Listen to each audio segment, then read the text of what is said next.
udah sampai. Boleh di sini aja Kak, nanti aku cari ruangannya.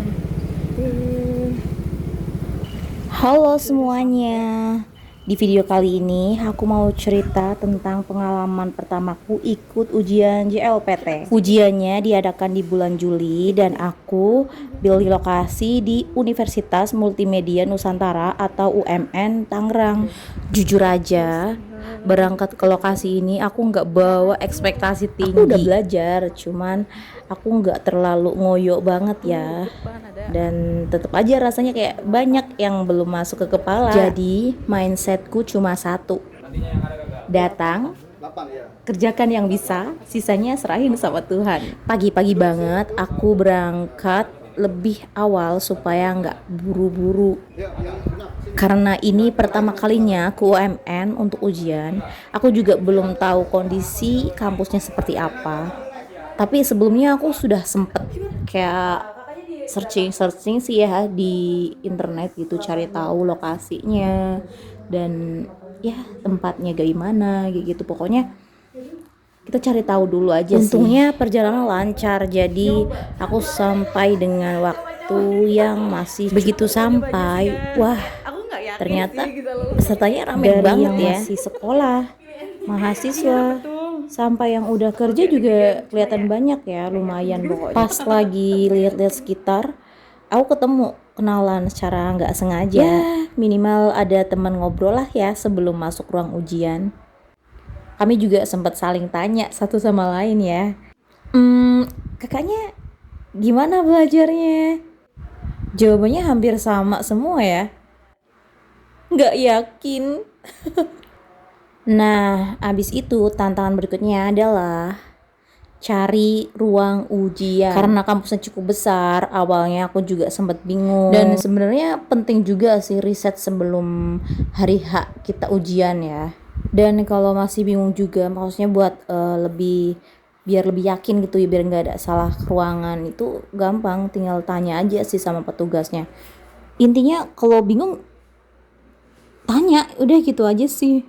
Jangan malu buat nanya sih ya. Aku beberapa kali tanya ke panitia mengenai arah gedung dan nomor ruangan, dan jujur aja panitianya super duper ramah banget. Mereka tuh bakal mau membantu gitu ya, mengarahkan peserta satu persatu gitu. Jadi walaupun pertama kali datang ke UMN aku nggak merasa kesulitan sih. Menurutku ini jadi nilai plus banget. Karena pastinya ya peserta yang datang tuh bukan cuma dari Tangerang, banyak juga yang dari luar kota dan mungkin baru pertama kali ke kampus ini kayak aku nih misalnya. Jadi adanya panitia yang sigap bener-bener membantu banget sih. Setelah ketemu ruang ujian, aku duduk dulu sambil menenangkan diri. Di luar ruangan suasananya lumayan hening. Masih ada yang buka buku catatan, ada yang menghafal kanji, dan ada juga yang cuma duduk sambil menatap kosong. Kayak aku misalnya. Udah nggak buka apa-apa lagi. Karena rasanya kalau dipaksa belajar 5 menit sebelum ujian, yang masuk malah rasa panik gak sih? Beberapa saat kemudian pengawas mulai mempersilahkan peserta masuk. Nah pas masuk itu kita disuruh baris. Setelah baris itu kita persiapkan kartu identitas sama nomor ujian. Kartu ujian maksudku. Terus nanti diperiksa satu-satu.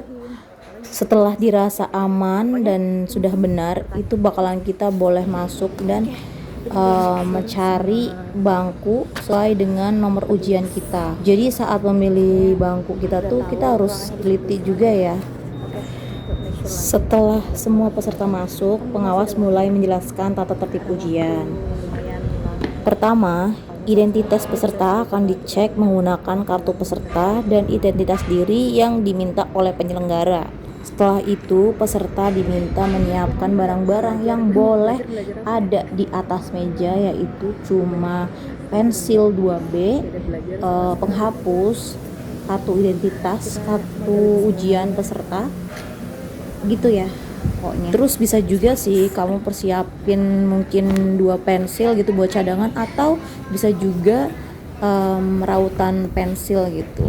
Terus nanti tugasnya juga kayak jelasin lembar jawaban diisi menggunakan pensil sesuai petunjuk. Pastikan nama, nomor peserta, dan informasi lain diisi dengan benar ya. Kalau misalnya ada yang salah, sebaiknya langsung bertanya kepada pengawas sebelum ujian dimulai. Selama ujian dimulai, semua barang elektronik kayak misal kamu bawa HP, tablet, smartwatch, ataupun earphone kayak gitu, pokoknya semua itu harus dikumpulin sama petugas. Itu biasanya nanti dimasukin di kotak kayak gitu. Sebelum dikumpulin nanti kita dikasih kayak wadah plastik buat wadah HP atau barang-barang kita. Pokoknya semua alat elektronik itu wajib dimatiin total. Kalau pengen ke toilet, biasanya harus mengikuti prosedur yang dijelaskan pengawas dan tidak bisa dilakukan sembarangan. Yang paling penting, dengarkan instruksi pengawas sampai selesai. Karena setiap sesi akan dimulai dan diakhiri berdasarkan aba-aba mereka. Lalu, ujian pun dimulai. Awalnya bagian kosakata masih ada beberapa soal yang bikin senyum kayak oh ini pernah belajar gitu rasanya. Tapi ada juga yang bikin mikir ini kapan ya pernah diajarin. Terus lanjut ke grammar, mulai banyak pilihan jawaban yang kelihatannya benar semua. Reading, nah ini bagian yang paling menguras tenaga. Bacaannya panjang, harus cepet, harus paham isi bacaan, dan waktu yang terasa berjalan begitu cepat. Belum selesai berpikir, masuk listening atau cokai. Waduh, karena audio itu bakalan diputer sekali doang gitu ya. Jadi sesuai aturan ujian dan kita harus mengikuti alurnya. Gak terasa beberapa jam berlalu. Begitu pengawas mengumumkan ujian selesai, rasanya lega, capek, tapi sekaligus penasaran.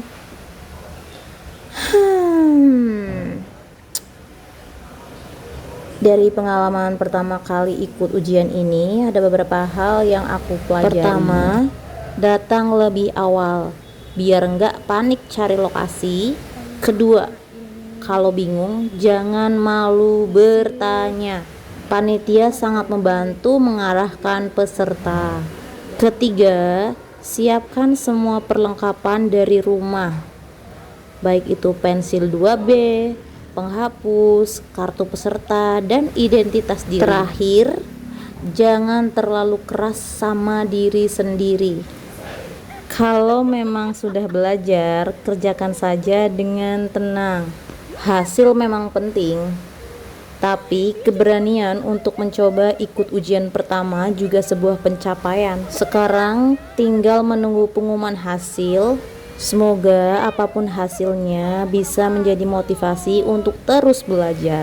Kalau kalian juga kemarin ikut ujian JLPT di bulan Juli, coba tulis di kolom komentar ambil level berapa dan gimana pengalaman kalian. Semoga kita semua mendapatkan hasil terbaik. Sampai ketemu di video berikutnya.